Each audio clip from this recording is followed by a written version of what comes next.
Salut, c'est Hugo, j'espère que vous allez bien. Le programme du déconfinement cette semaine, une fusion TF1 M6, Benzema en équipe de France, oui, ou encore un vaccin français. Quel programme aujourd'hui? C'est un programme chargé comme on l'aime. On est parti donc pour un nouveau résumé de l'actualité en moins de 10 minutes. Et évidemment, n'hésitez pas à vous abonner si jamais c'est pas encore le cas pour ne pas louper ces résumés chaque jour du lundi au vendredi. Alors on commence donc avec cette première information pour le monde des médias en France. C'est une grosse actualité, le groupe TF1 va fusionner avec le groupe M6. En fait, ce qui se passe, c'est que le groupe allemand Bertelsmann RTL Group, qui possède en fait le groupe M6, l'avait mise en vente depuis plusieurs mois et avait reçu plusieurs offres, celle de Vivendi qui possède Canal+, celle aussi de Xavier Niel qui possède Free, mais finalement c'est donc Bouygues qui est la maison mère de TF1 qui l'a emporté. Concrètement, le groupe Bouygues devrait prendre le contrôle du groupe M6 avec 30% des parts pour la somme de 641 millions d'euros et il deviendrait ainsi l'actionnaire majoritaire du groupe M6, fusionnant ainsi TF1 et M6. TF1 rachète donc M6, ce rapprochement va venir bouleverser beaucoup de choses dans le paysage de l'audiovisuel en France. Il soulève plusieurs interrogations, mais aussi des critiques et des débats. Le premier sujet, il concerne la publicité, puisque une fusion des deux groupes poserait d'immenses questions. En gros, en réunissant les deux chaînes, les deux groupes, eh bien ce nouveau géant de la télévision contrôlerait plus de 70% du marché publicitaire de la télévision en France, et donc ça fait craindre une certaine situation de quasi-monopole qui pourrait donc lui permettre de se retrouver dans une situation de puissance qui serait abusive par rapport à ses concurrents étant donc par exemple le groupe France Télévisions. La deuxième interrogation, elle concerne le nombre de chaînes que ce futur groupe va détenir, puisque en France, un seul et même groupe a le droit à avoir 7 chaînes de télévision sur la TNT, donc sur les chaînes qui sont en clair, pour faire vraiment très simple. Or là, le groupe TF1 plus M6 posséderait 10 chaînes en tout, donc il faudrait en théorie que le groupe cède 3 chaînes parmi les 10. Enfin, la troisième interrogation, qui est un peu liée d'ailleurs à la première, elle concerne la concentration des médias en France. Vous connaissez peut-être cette cartographie qui a été réalisée par Le Monde Diplomatique, qui montre en fait qui détient quels médias en France, et ce que ça montre, c'est qu'une poignée de personnes contrôle beaucoup des médias qu'on connaît aujourd'hui dans le pays. Là donc ça s'accentue et certains jugent que ça pose problème au niveau de la qualité de l'information qui est proposée et de la diversité de l'information qui peut être proposée. Et à ce propos, sur ce sujet comme ça de démocratie et de médias, je vous conseille notamment les travaux de Julia Cagé et notamment cet ouvrage Sauver les médias. C'est un petit ouvrage, il n'est pas très long à lire, mais ça expose bien les problèmes et les solutions potentielles concernant le modèle économique des médias ou autre. Bref, c'est vraiment un ouvrage que je peux vous conseiller si jamais c'est un sujet qui vous intéresse. Bref, il faut que l'autorité de la concurrence et que le Conseil supérieur de l'audiovisuel approuve cette fusion. Ça pourrait d'ailleurs prendre entre 18 mois et 2 ans, donc ça risque pas d'être pour tout de suite. Et en tout cas, il n'est pour l'instant pas question du tout d'avoir une seule et même chaîne TF1 M6. En fait, la fusion là qui est envisagée en ce moment, ce serait une fusion des groupes, mais pas une fusion en fait des chaînes de télévision. Et d'ailleurs, fusion des groupes ne veut pas dire forcément fusion des programmes. A priori, on ne va pas avoir de Top Chef qui rencontre Koh-Lanta dans une même émission. Non, simplement, là par contre, l'idée qui va être intéressante pour le groupe, c'est de se dire, bon bah voilà, pour une date précise, on va mettre sur TF1 du football et sur M6 en même temps un autre type d'émission, par exemple, je sais pas, de la télé-réalité, de façon comme ça à avoir différents programmes en même temps et capter un maximum de public avec différentes thématiques. Bref, c'est une fusion qui suscite beaucoup de débats, mais aussi des critiques, c'est pour ça que c'est important d'en parler. En tout cas, l'ambition très clairement pour le groupe Bouygues en faisant tout ça, c'est de créer tout simplement un géant de la télévision en France qui va pouvoir rivaliser potentiellement avec des plateformes de vidéos à la demande comme Netflix ou encore Amazon Prime. Le défi est donc très important, on verra ce qu'il en est dans les prochains jours. En tout cas, si c'est le genre de sujet qui vous intéresse, n'hésitez pas à me le dire dans les commentaires, on pourra traiter pourquoi pas de davantage de sujets de ce type là dans les jours qui viennent. Allez, on passe au sujet à la une, on va parler donc des changements et des beaux changements qui font plaisir, on va pas se mentir, qui débarquent à partir de ce mercredi en France. Mercredi, c'est c'est donc la deuxième étape du déconfinement et c'est celle qui marque le plus de changements dans la vie des Français. Alors avant de rentrer dans les détails, déjà petit rappel, le couvre-feu est décalé à partir de mercredi. Le couvre-feu passe de 19h à 21h.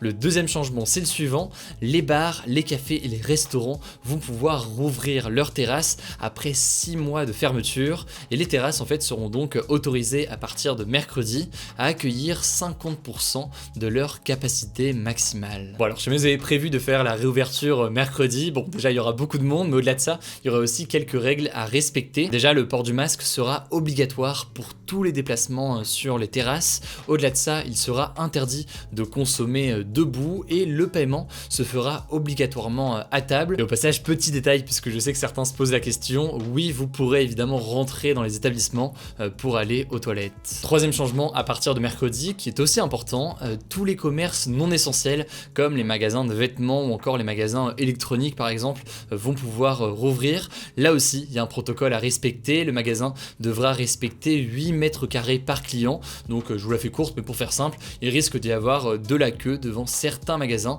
mais donc il y a quand même une réouverture qui débute mercredi. Enfin pour terminer, le quatrième changement, là aussi attendu par beaucoup de monde, c'est la réouverture des cinémas, des théâtres, des salles de spectacle ou encore des musées avec 35% de leur capacité, l'idée étant de garantir des sièges d'écart entre les différentes personnes. D'ailleurs il y a une quarantaine de films qui sont prévus le 19 mai, il y a notamment Drunk ou encore Adieu les cons qui était sorti en octobre juste avant la fermeture et donc qui va ressortir aujourd'hui. Il y a aussi des nouveaux films ou des films en tout cas qu'on attend depuis longtemps, qu'on voyait notamment les affiches dans le métro. Il y a notamment Mandibule de Quentin Dupieux qui sort mercredi. Bref, il y a une très belle programmation, ça fait plaisir et donc on va pouvoir profiter des cinémas dans les prochains jours. Enfin, le dernier changement qui aura lieu mercredi, c'est le retour du public dans les enceintes sportives avec 800 personnes en intérieur maximum et 1000 personnes maximum en extérieur. Quant aux salles de sport, elles rouvrent progressivement mais uniquement dans un premier temps là pour les mineurs dans les activités extrascolaires, etc.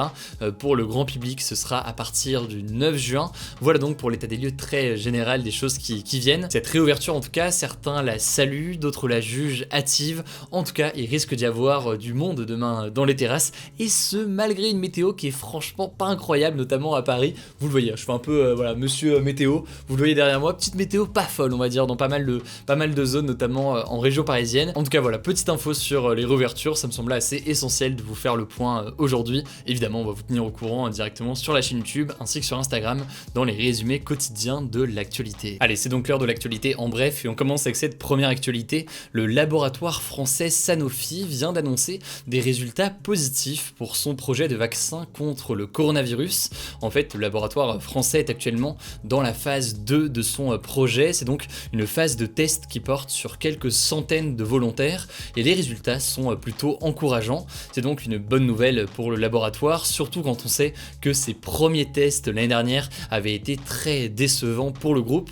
La phase 3 des essais va donc débuter dans quelques semaines. Elle va permettre notamment de voir les effets du vaccin sur plusieurs variants. De son côté, Sanofi espère que son vaccin sera commercialisé d'ici à la fin de l'année, affaire à suivre donc dans les jours qui viennent. Quant à la deuxième info, c'est donc une info assez folle pour le football français. L'attaquant Karim Benzema fait son retour en équipe de France pour l'Euro qui débute donc au mois de juin. Alors si je vous en parle aujourd'hui, alors que généralement on parle très peu de football ou de sport en général, c'est parce que Karim Benzema est l'un des meilleurs attaquants français de ces dernières années. Il joue au Real à Madrid donc, mais il ne jouait plus en équipe de France depuis 5 ans. En fait, le sélectionneur Didier Deschamps avait arrêté de l'appeler en équipe de France suite à l'affaire de la sextape. Pour faire très simple, Benzema était accusé d'avoir participé à une forme de chantage dans une affaire de vidéo intime d'un autre joueur français, Mathieu Valbuena. Alors à la suite de ça, Benzema n'était donc plus en équipe de France. Il avait déclaré dans une interview que Deschamps, je cite,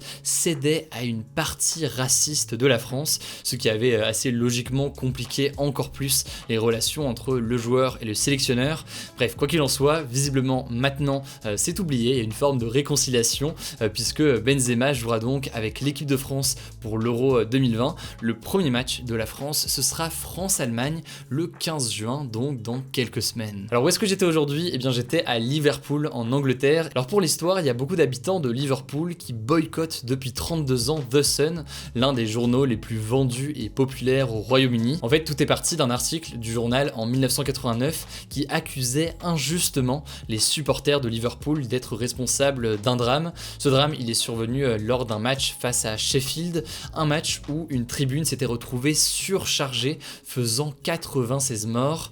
The Sun avait alors accusé les supporters d'être ivres et peu responsables, alors que diverses enquêtes ont ensuite pointé du doigt la responsabilité de la police dans ce drame. Un drame qui porte le nom aujourd'hui de la catastrophe d'Hillsborough et qui est considérée comme la pire catastrophe de l'histoire du football britannique. Alors le débat hier, c'était le suivant: êtes-vous favorable à la réouverture des boîtes de nuit en exigeant un test négatif ou une preuve de vaccination à l'entrée?